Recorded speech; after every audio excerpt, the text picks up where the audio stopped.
Hello, everybody, and welcome back to the Engine Builder Show. On today's episode, our topic will be how to clone your perfect customers so your business grows consistently. We appreciate everyone tuning in as always and enjoy the show.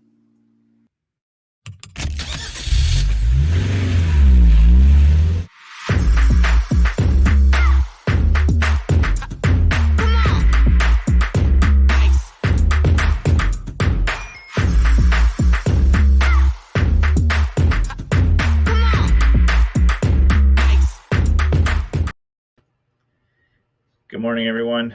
Hope you're doing well. I appreciate you taking time to tune in today. And as always, just drop any comments down below that you have. I will answer them live if I get a chance here, or we will answer them. I can answer them later in the comments.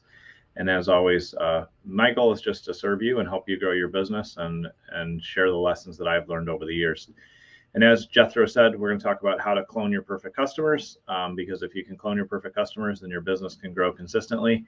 And for me, this was something that was really hard to understand for quite a few years. And to be honest, only in the last 3 or 4 years did I start to really understand what it meant to find your ideal customer, how to define them, and and then obviously how to attract more of them. And so, first thing that I would recommend that you do is take time just to define your ideal customer by thinking of your favorite customer that you have right now or that you've worked with in the past. The easiest way to find more of what you want is to be clear about what you have or what you had, with a past customer. And so we have actually an ideal customer map that we help our clients fill out when they work with us. But some of the things that we talk about on there are, uh, we put in all the details about this customer so we can find more of them. So age, gender, what profession they're in, how experienced they are in their profession. So we know if they're beginners or if they're, farther in their career. We talk about, I think maybe I said like their location. So if there's something geographically that's important for your business or who you're working with, sometimes there's certain metro areas or certain parts of the world that are more, um, more conducive to the folks that you want to work with. And then we'll talk about, either their personal income that we estimate or what size their business is from a revenue standpoint, what things they like, why they started working with you, what they would tell other people about you if they were talking about working with you, what their fears are, what their goals are, who their heroes are.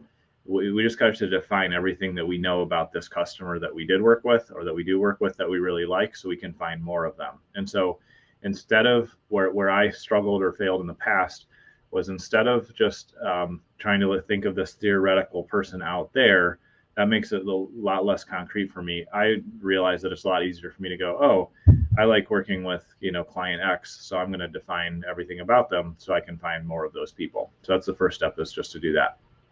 Once you've written out a full description of your existing perfect customer that you already like working with, the next thing to start thinking about is finding out where they hang out online and offline. So once you really kind of thoroughly profile that customer that you already like working with and they're a great fit for you and your company, then you can start to think, okay, where do they hang out the most? Are they more on Facebook because they hang out on Facebook groups and they like that? Or are they more on LinkedIn because they enjoy a more kind of business professional network? Or do they watch YouTube all the time because that's where they get their information?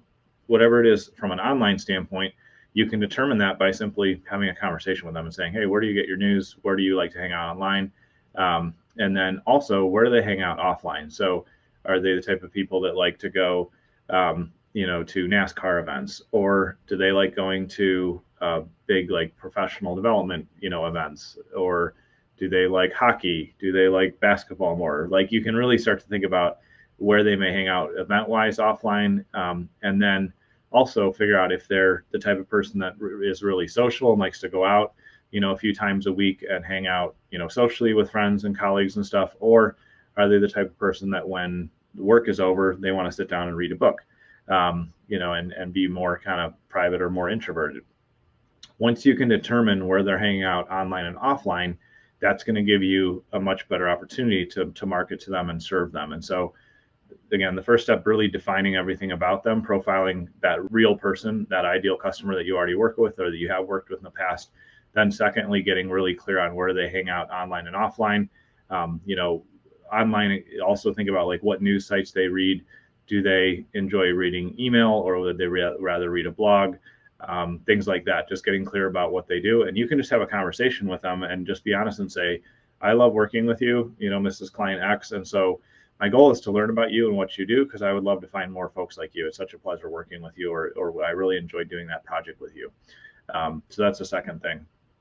The third thing is, once you figure out who they are and you have a really clear picture of that, and then you find out where they're hanging out online and offline, the third thing is to create a plan so that you can be an influence in the community that they already are a part of.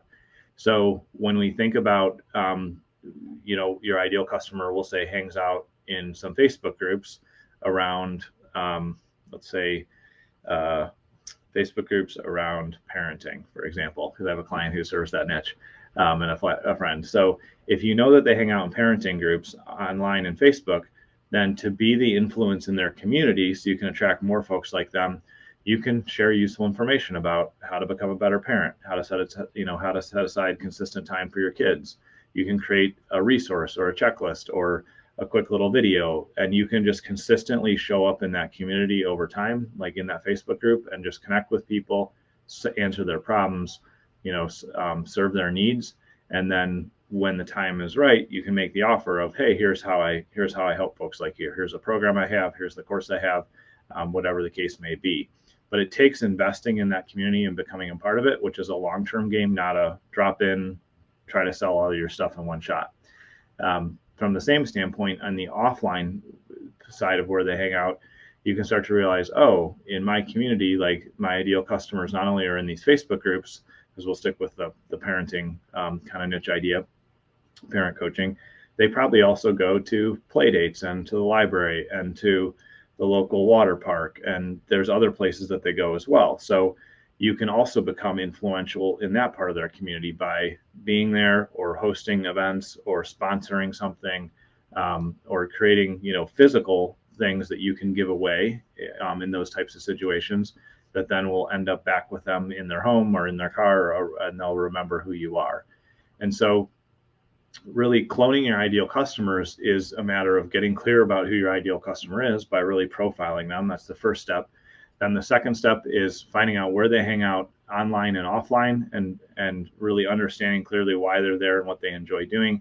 And then the third step is be an influence in that community so you can build the relationship. They can begin to trust you, and you can become an authority. So again, building that relationship, being an influence in the community, means showing up and serving and doing something useful and helpful. When we show up and we contribute first, then it's easier to connect. So my good friend and mentor, Brian Kurtz, always says, you know, contribute to connect. So if you really want to connect with people and serve them, and ultimately that will help you grow a business, first show up and contribute, do something of use, change their lives, help them solve a problem, and really be a positive factor in their world, in the communities that they live in. And then you have positive influence, and you have the opportunity to ask them for another opportunity to serve them at a higher level in your paid programs, in your coaching, in your products and services, and whatever the case may be. And so as you think about growing your business, just remember what we believe here at Business Marketing Engine. Our first guiding principle is relationships first. Understanding the relationship you have with your existing clients will help you find more of those clients.